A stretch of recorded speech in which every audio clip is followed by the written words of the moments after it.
Eu sou a Lisa Guerra, estudante de psicologia, e nesse vídeo a gente vai fazer uma análise psicológica do Peter Parker, o Homem-Aranha. O intuito desse vídeo, como sempre, não é de forma alguma estereotipar as pessoas que sofrem de transtornos mentais, mas sim ajudar a população em geral a entender como esses transtornos funcionam, a como lidar com eles e a como acolher, e também promover saúde mental de alguma forma, incentivando o uso da terapia como ferramenta de autoconhecimento. Peter Parker é um menino super comum. Desde os quadrinhos até o universo cinematográfico, a gente é apresentado para um garoto meio nerd, assim, muito inteligente, promissor nos estudos e ao mesmo tempo com poucos amigos. Em O Espetacular Homem-Aranha e em algumas HQs, a gente tem um breve histórico do que aconteceu com os pais do Peter, que eles eram 2 agentes da CIA que acabaram morrendo numa queda de avião e tal, e assim o Peter acabou ficando sob tutela da tia May e do tio Ben, que acabaram tomando esse papel maternal e paternal. Uma das razões dele ser um dos personagens mais queridos da Marvel pode ser o tanto de humanidade que o Stan Lee colocou na hora da criação desse personagem. Enfim, Peter é um garoto super aplicado, ele tem várias invenções científicas, um interesse muito grande na área acadêmica, porém ao mesmo tempo ele é muito excluído do resto da escola e da sociedade, fazendo com que ele sofra bullying e diversos outros pequenos traumas sociais que vão acumulando ao longo da história do personagem e trazendo um problema de baixa autoestima. Então ele é picado pela aranha e começa toda a transição dele para Homem-Aranha e a aquisição dos poderes dele, que ele ainda tem que se adaptar, mas como o mundo sempre foi muito cruel com ele não vê motivos para ajudar as pessoas, então ele resolve usar esses superpoderes para ganho próprio, para benefício próprio. No Homem-Aranha clássico, por exemplo, com o Tobey Maguire, acontece dele ir tentar comprar um carro só pra impressionar a Mary Jane e tal, daí ele vai naquele ringue de luta, tudo pra benefício próprio, sem em nenhum momento passou pela cabeça dele ajudar as outras pessoas com esse dom que ele foi recebido. Até que chega um momento onde todo esse egoísmo dele ocasiona a morte do tio Ben. Quando ele deixa esse cara escapar, esse cara acaba matando o tio Ben e o Peter acaba ficando com essa culpa pro resto da vida. Fica algo muito forte no personagem, a culpa da morte do tio. Mesmo a gente sabendo que nem direto ou indiretamente foi culpa dele, de fato, ele mesmo assim carrega esse fardo e é uma das principais características do personagem, todo esse remorso. Fica ecoando na cabeça dele aquela frase do tio Ben, que é: com grandes poderes vem grandes responsabilidades, e isso serve pra todo mundo, em todos os quesitos. A partir daí, ele meio que bota a mão na consciência e resolve utilizar todos esses poderes que foi dado a ele para um bem maior. Boa parte dessa escolha de ter ido para esse caminho foi pela morte do tio Ben. Eu também diria que a outra metade foi pelo fato dele ter sofrido tanto bullying na infância, ser tão excluído.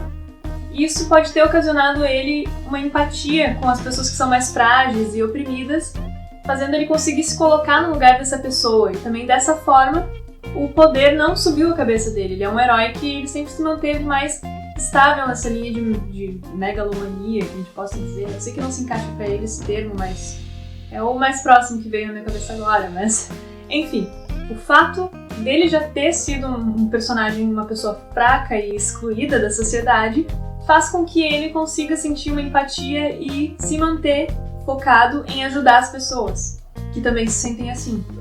Ou seja, ele já esteve no lugar tanto de vítima quanto de herói. Toda essa dualidade da personalidade dele acaba sendo o que traz o amadurecimento do ego. Porque um ego que só teve vitórias e só se deu bem e só sempre teve tudo o que queria, ele não se forma adequadamente, porque pro ego se formar realmente, ele precisa de um todo da experiência, para ele ficar um pouco mais sólido e menos frágil. Como uma pessoa comum, ele passa por vários impasses. E no universo cinematográfico a gente vê sempre o mesmo impasse, que é o fato dele querer desistir de ser Homem-Aranha quando ele percebe que a vida dele como Peter Parker está desmoronando. Isso provavelmente aconteceu pela obsessão que ele teve em virar o Homem-Aranha, em ser o tempo inteiro o Homem-Aranha, até porque para ele deve ser uma coisa muito mais agradável ele ser o Homem-Aranha, que é um símbolo heróico e de esperança para a cidade dele, forte e o salvador das pessoas, do que ser o Peter Parker, que é um nerd sozinho, excluído e considerado por muitos como fracassado.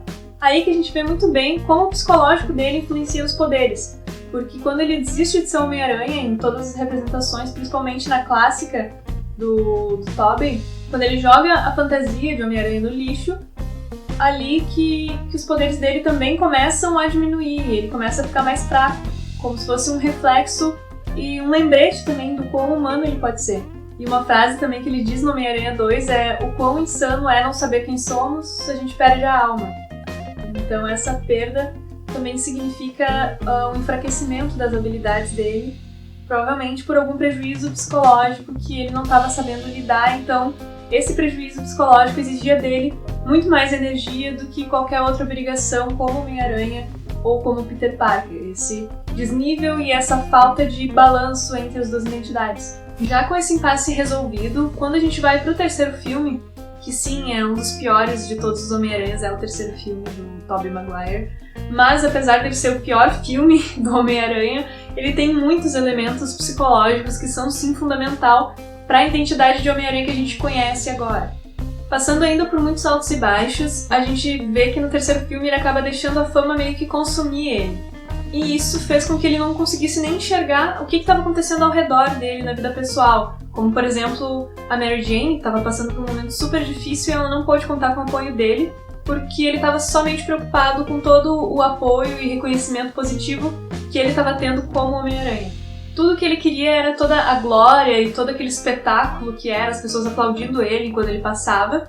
E isso dá um início, assim, um primeiro pontapé para um transtorno de personalidade narcisista. Pessoas narcisistas, elas demandam muita atenção o tempo inteiro e elas querem sempre ser o centro de tudo e que todo mundo esteja admirando elas o tempo inteiro. Ele não tem todas as características para fechar esse diagnóstico, até porque ali estava recém-iniciando. Aquilo ali poderia desenvolver um transtorno de personalidade narcisista muito forte nele.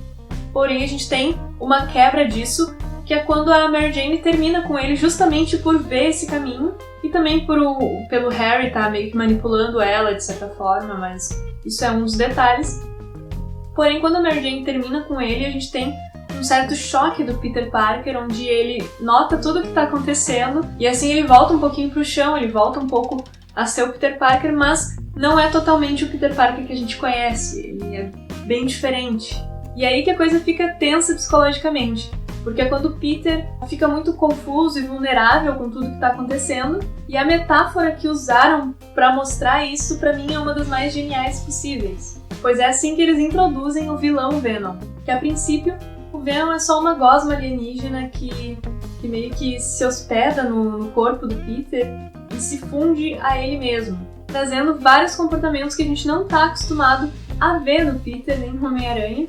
Ele se afasta de todo mundo, inclusive da tia May. Ela reclama durante o filme que ela não tá mais tendo notícias sobre o Peter, ela fica preocupada. Ele fica muito mais egoísta, agressivo, ele muda o próprio visual, a aparência física dele. E também o uniforme, ele fica com um uniforme muito sombrio e tal, meio que personificando aquilo que ele tá sentindo, fazendo a gente entender que aquela gosma alienígena, que mais tarde vai se tornar o Venom, aquela gosma alienígena, na verdade, é uma extensão do que ele tá sentindo, uma extensão dessa nova personalidade de Peter pós toda aquela ruptura que aconteceu. Então o terceiro filme, basicamente, é a luta interna que ele tem para tentar se desvencilhar desse parasita que tá tomando conta dele, fazendo ele ser uma pessoa completamente diferente. E é somente se livrando dessa sombra que ele vai conseguir reatar a sua personalidade e consertar as coisas tanto no amor quanto na família, equilibrar um pouco essa culpa que ele ainda sente da morte do tio e ter realmente o equilíbrio como Peter e Homem-Aranha. Então, assim como o Venom, vários outros vilões que aparecem do Homem-Aranha são também muito bem construídos psicologicamente, como por exemplo o Duende Verde, que sofre claramente de sinais esquizofrênicos. Ele tem vários sintomas como alucinações, delírios e uma desorganização do pensamento e da fala, de uma forma que as coisas acabem fazendo sentido para ele, mas não são reais no mundo externo. Mais um dado interessante é que as pessoas que têm algum parente de primeiro grau que possui esquizofrenia têm mais chances de desenvolver esse transtorno também, que é o caso do Harry, que depois de um certo período ele acaba mostrando as mesmas características que o pai dele tinha, o Duende Verde, até acaba indo um pouco pro caminho que o pai foi, mas no final ele consegue ter um certo momento de redenção ali e lidar um pouco melhor com isso. O auxílio para todos os pontos que eu levantei agora nesse vídeo são a psicoterapia junto com um profissional da saúde e, em alguns casos mais extremos, o uso de medicamento para conter um pouquinho os sintomas. Também é muito importante a gente reforçar a importância da psicoterapia no nosso autoconhecimento para a gente acabar desvencilhando um pouco esse venom que pode estar na gente e a gente nem sabe. Como eu já expliquei em outros vídeos, o YouTube não costuma recomendar vídeos de canais pequenos como esse aqui, então se você gostou, eu peço por favor, compartilha com alguém que você acha que também vai gostar desse conteúdo e deixa um like porque é a forma que a gente tem de mostrar para o YouTube que esse vídeo é relevante, para dessa forma ele acabar encaminhando ele para novas pessoas. Não se esquece de se inscrever para não perder as próximas análises. Obrigada, tchau, tchau!